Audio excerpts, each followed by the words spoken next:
Okay, let's get into this. We're talking about the Roman Colosseum. Right. And when you look at it today, it's easy to just see a giant ruin, a big old stadium. Mm. But our mission today is to really unpack what this building represents. We're going way beyond just gladiators. It's a total window into Roman society, their engineering, their whole world. So where do we start? The reason for building it. I think you have to. It all starts with why.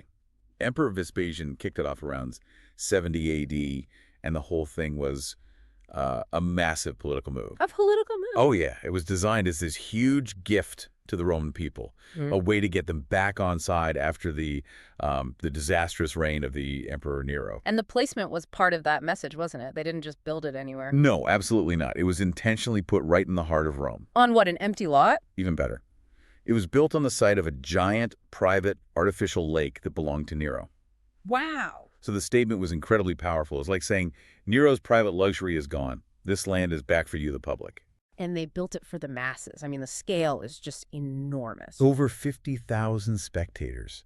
That's a huge number.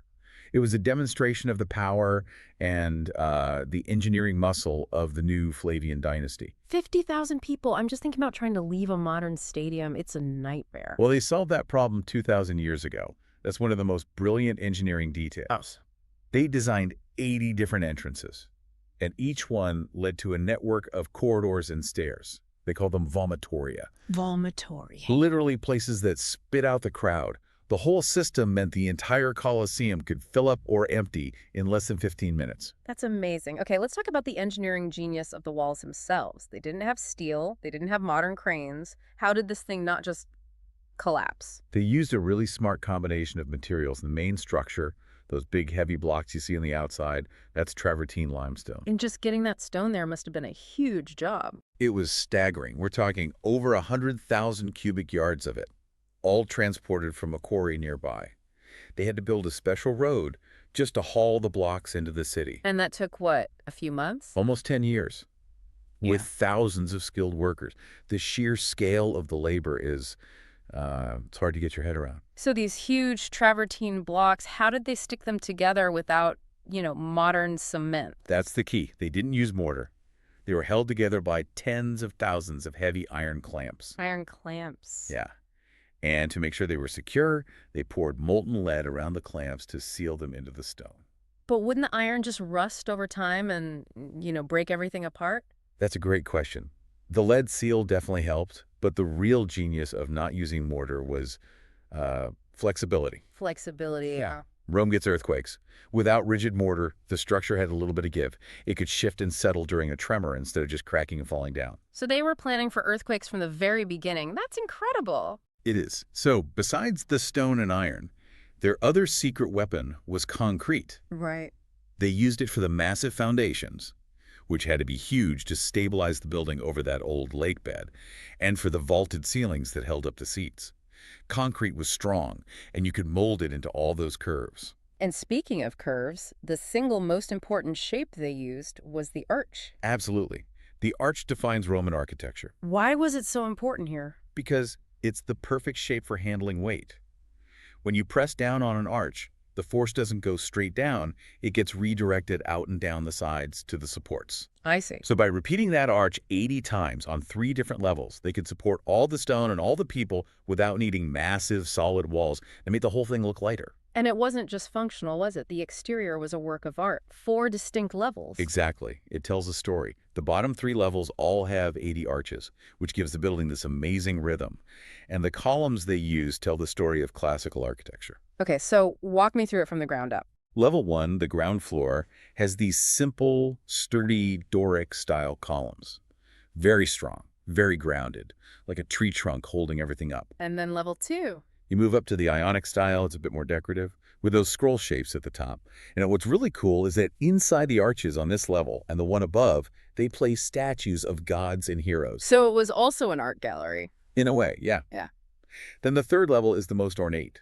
The Corinthian style, with all those intricate carvings that look like leaves, super popular during the height of the empire. So it gets fancier the higher you go. Right, and then the very top, level 4, is different. It's a solid wall not arches, with flat columns and small windows. All those arches must have had another purpose, too. They did. They let air circulate through the whole building. It was basically an early form of air conditioning on a hot Roman day. Okay, so you walk through these beautiful arches and you get inside, and that sense of order is immediately replaced by, well, a very strict social order. Brutally organized. The seating was a perfect mirror of Roman society's rigid structure. Your social status decided exactly where you sat. So the best seats right by the action. Reserved for the emperor, the high-ranking senators, the Vestal Virgins. They were physically separated from everyone else by a big marble barrier. Wow. And then moving up. Above them, you had the knights and other wealthy citizens. Still good seats. Good seats, but you knew your place. And then higher up were the ordinary citizens, the plebeians. Their seats were often just wooden benches, not the comfy marble the elites had. And way at the top, the nosebleed section. That was reserved for women and the poorest people. Their lower status in society was reflected by their physical distance from the main event. So how did they manage this? How did 50,000 people find their exact spot without it being total chaos? They had a brilliant system. Your ticket was a small piece of broken pottery.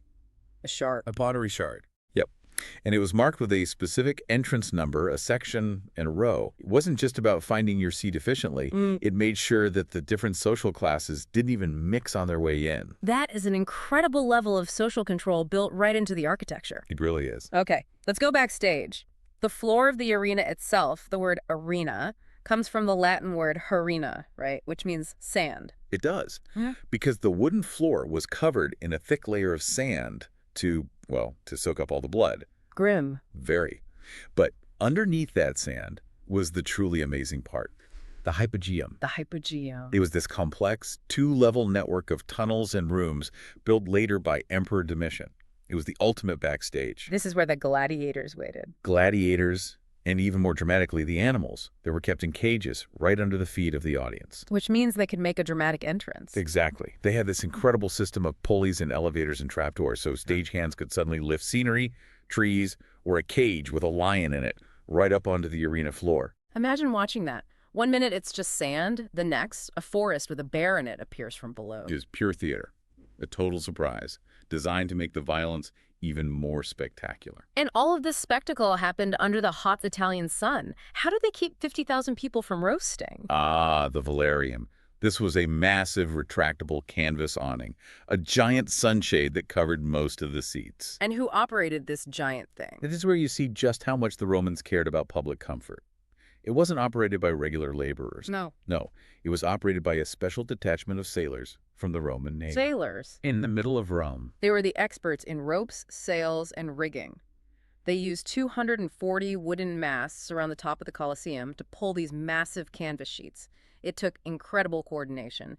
The state used its elite military personnel to run a sunshade. That says a lot about their priorities. Okay, so now for the main event, the entertainment. Gladiators. Right, the stars of the show. They were professional fighters, usually slaves, prisoners of war, criminals, but some actually volunteered. And they trained in special schools, the ludi. Yep. Their lives were brutal and often short, but they could become huge celebrities. The fights were organized, pitting different styles against each other, like a fighter with a net and trident against one with a heavy sword and shield. And they could win their freedom. They could. If a gladiator was successful enough, he could be awarded a wooden sword, which meant he was retired and free. But most died young. But before the gladiators, the day started with something else. The Venetianes. The wild animal hunts. This was about showing the power of the empire. How so? They captured thousands of exotic animals from all over the world. Lions from Africa, tigers from Asia, crocodiles, elephants, and shipped them all the way to Rome to be hunted and killed in the arena. So it was a display. We control not just people, but the entire natural world. Exactly. But it had a devastating ecological cost. So many animals were captured for the games that entire species were wiped out in their native regions, like North Africa. And then at midday. The midday break was for public executions, a very clear warning to anyone thinking of breaking Roman law.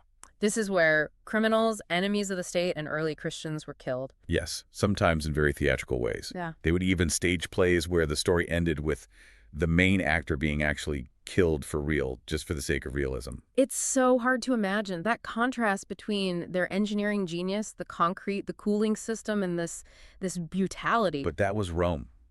The refinement and the brutality existed side by side. The audience would be watching executions while eating their lunch. So when did it all end? The gladiatorial games were finally banned in the 5th century AD. Why then? Big part of it was the rise of Christianity across the empire. Public taste just changed, and the Colosseum itself started to fall apart from earthquakes and lightning. And then in the Middle Ages, people basically used it as a hardware store. They did.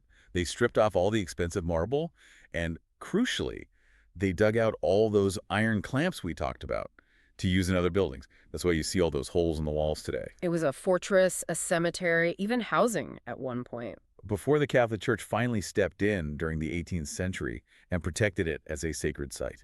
And today, its meaning has completely flipped. It's a global icon, and it requires modern tech to protect it from subway vibrations. But its symbolism has totally changed. How so? It's become a global symbol against the death penalty. The Colosseum is lit up from the inside anytime a country, anywhere in the world, abolishes capital punishment. From a place of state-sponsored death to a symbol against it. It's a powerful reminder that history is never simple. It's a monument to incredible engineering, but it's also a stark reminder of the social values of the ancient world. So the next time you see a picture of it, think about that duality. The same people who perfected the arch and designed a cooling system for 50,000 fans also paid to watch people die for entertainment.